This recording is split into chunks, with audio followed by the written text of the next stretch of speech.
Imagine que ta femme te brise le cœur. Si tu ne vas pas travailler, tu ne peux plus dormir. Tu es contrarié. Elle traîne avec un nouveau mec. Puis, tu vois sa story Instagram. Elle est avec un nouveau gars. Tu es furieux, en colère et jaloux. Tout ça, c'est en toi. Mais tu ne vas pas à la salle de sport pour travailler dur et devenir tellement en forme, riche et puissant, que plus aucune fille ne te quitte. Que fais-tu au lieu de ça? Tu lui envoies un message. T'essayes de lui expliquer.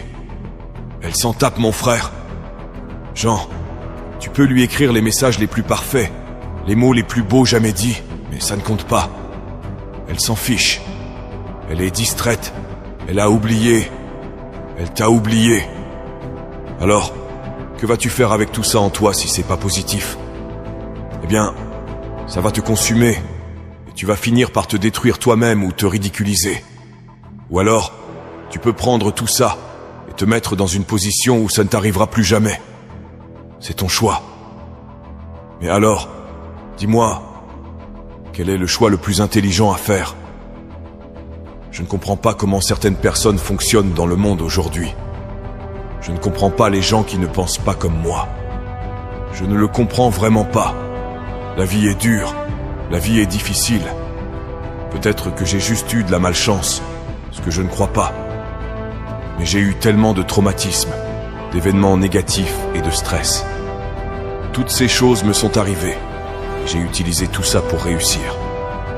Si tu ne penses pas comme moi et que tu traverses la vie avec une autre mentalité, t'as été extrêmement chanceux que Dieu t'ait souri et t'ait permis d'être fainéant la plupart de ton temps.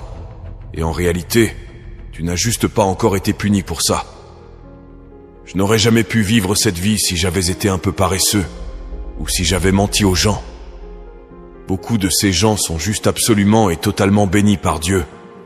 Ils ont réussi à traverser la vie avec une mentalité non compétitive, et ils respirent encore. Genre, je ne comprends pas. Je ne comprends pas comment les gens peuvent penser autrement. J'ai parlé à des potes à moi. Ils étaient là à me dire « Ouais, tu sais, j'ai eu quelques mois difficiles. » Pourquoi? Ma copine m'a quitté. Il a gaspillé des mois à se morfondre. Alors, tu dois penser à quel point Dieu t'aime pour t'avoir donné la grâce et t'avoir donné l'opportunité de gaspiller des mois de temps pour une meuf. Parle d'être béni, tu l'es de la tête aux pieds. Moi, je ne peux pas me permettre de gaspiller des mois. J'ai des choses à faire tous les jours. Je ne peux pas perdre une seconde. Alors, ces gens sont absolument bénis, et leur mentalité en est le produit, parce qu'ils sont des enfants gâtés, parce qu'il y a tout un tas de gens ici tous les jours qui échouent. Il y a des hommes ici qui échouent tous les jours, et ils n'ont pas encore ressenti les véritables conséquences. Ils échouent à aller s'entraîner quand ils savaient qu'ils auraient dû y aller.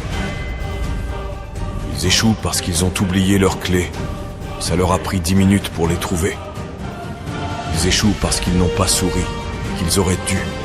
Ils n'ont pas dit s'il vous plaît, et merci à la personne qui les a aidés. Ils échouent parce qu'ils n'ont pas dit bonjour à cette fille qui les regarde au coin de la rue. Ils échouent perpétuellement.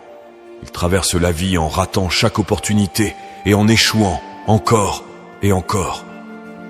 D'une manière ou d'une autre, nous avons construit une société qui est tellement molle, et Dieu est tellement généreux, et si plein de grâce qu'ils ont toujours un endroit où manger, et un endroit où dormir, et ils survivent toujours. Ça montre à quel point Dieu est gentil, parce qu'avant cette société, franchement, si tu étais de ce niveau d'échec, tu serais mort. Leur mentalité n'est pas bonne, leur réalité n'est pas bonne non plus. Ce sont absolument des échecs. Ce sont des échecs, et ils échouent chaque jour. Tu as échoué toute ta vie. C'est tout. Ce que tu as fait, c'est échouer. Ensuite, tu t'assois, et tu te demandes pourquoi des gens te surpassent totalement. Si tu savais, dans le monde aujourd'hui, la compétition est ridiculement faible. Il y a 2% de tueurs, et tous les autres sont des amateurs, de la tête aux pieds, des amateurs. Ils ne peuvent même pas prêter attention à quoi que ce soit. Ils ne peuvent rien essayer. Ils sont largués. C'est vraiment incroyable pour moi parce que j'ai essayé d'imaginer avoir une mentalité différente de la mienne. Je ne peux tout simplement pas l'avoir. Je ne peux pas voir une